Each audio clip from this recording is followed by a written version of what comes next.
Hello friends, આજે હું તમારી સાથે શેર કરવાની છું સંભારાની રેસીપી।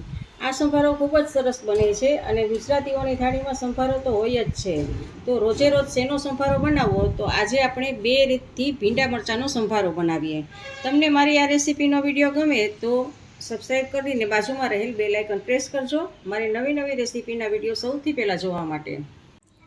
તો ફ્રેન્ડ્સ, સંભારાની રેસીપી આપણે આ ભીંડા અને મરચાંનો સંભારો બનાવવાનો છે। તો જુઓ, આ ભીંડો લીધો છે, એકદમ કૂણો ભીંડો લેવાનો નથી, પણ થોડીક મોટી સીંગ થઈ ગઈ હોય એવો ભીંડો લેવાનો છે।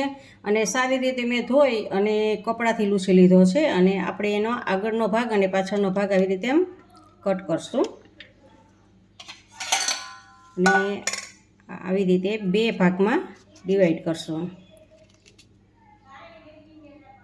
અને 2 અથવા તો 3 આવી રીતે કાપા કરવાના છે। આવી રીતે બધા જ ભીંડાને આમ કરી લેશું આપણે। જો આવી રીતે આપણે આમ કરી લેશું તો આપણો ભીંડો બધો જ સમારાઈ ગયો છે। હવે આપણે મરચાંને સમારશું। તો મરચાંનું ડીટીયું પણ આવી રીતે આમ કાઢી લેવાનું છે અને આપણે એક વાટકીમાં અલગથી, આપણે એના ભેગો જ નથી સમારવાનો, થોડોક ભીંડો પાકી જાય પછી આપણે મરચાંને એડ કરશું, એટલે આપણે મરચાંને અલગથી આપણે સમારશું। ગેસ સ્ટાર્ટ કરી અને એક વાસણમાં, આપણે વાસણ મોટું લેવાનું છે અને વાસણમાં 2 ચમચી આપણે તેલ લીધું છે, કારણ કે વાસણ મોટું હશે તો સંભારો આપણે ફેરવવાની મજા આવશે। નાના વાસણમાં ઉપર નીચે સંભારો થઈ નહીં શકે, એટલે મોટું વાસણ લેવાનું છે। અને તેલ ગરમ થાય એટલે આપણે રાઈ એડ કરશું।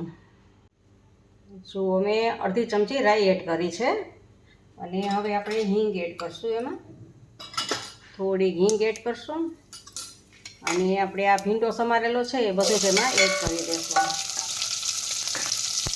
અને ઉપર નીચે આમ સાતળી દઈશું। સંભારામાં તેલ આગળ પડતું જ હોય છે, કારણ કે આપણે એમાં તેલમાં જ પકવવાનો હોય છે, પાણી નથી નાખવાનું હોતું સંભારામાં। આવી રીતે હલાવશું આપણે અને આમના તેલમાં આમને સાતળશું, પછી આપણે આમાં મસાલા નાખશું। જુઓ, હવે આપણે આ મરચાં એડ કરશું અને મરચાંને પણ એની જોડે સાતળશું અને મરચાં એડ કર્યા પછી આપણે હળદર નિમક એડ કરશું। તો અડધી ટીસ્પૂન જેટલી આપણે હળદર એડ કરશું અને સ્વાદ પ્રમાણે આપણે નિમક એડ કરશું। સાતળી દઈશું બધું ત્યાં। જુઓ, આવી રીતે આમ વચ્ચે વચ્ચે હલાવતા રહેવાનું છે ચમચાની મદદથી અને આપણે આને સાતળવાનું છે અને આપણું ભીંડો સોફ્ટ થાય ત્યાં સુધી આપણે આને સાતળવાનું છે। તો જુઓ, આપણો સંભારો થઈ ગયો છે, તો આને એક આપણે વાટકીમાં લઈ લઈએ।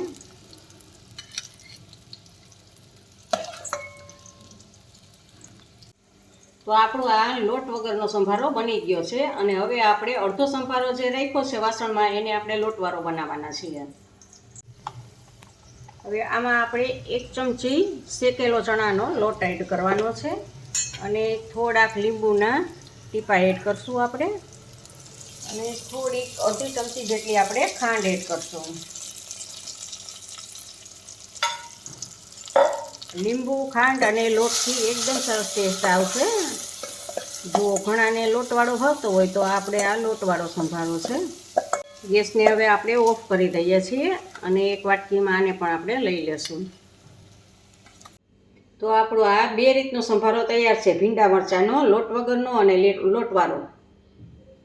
ફ્રેન્ડ્સ, તમને આ રેસીપી ગમે તો લાઈક કરજો, શેર કરજો અને કેવી લાગી તે કમેન્ટ બોક્સમાં કમેન્ટ કરીને મને જરૂરથી જણાવજો। ઇન્સ્ટાગ્રામમાં મારા પેજને ફોલો કરજો, મેં નીચે લિંક આપેલી છે, સબસ્ક્રાઈબ કરવાનું ભૂલતા નહીં। આવજો, બાય, ફરી મળીએ નવી રેસીપી સાથે।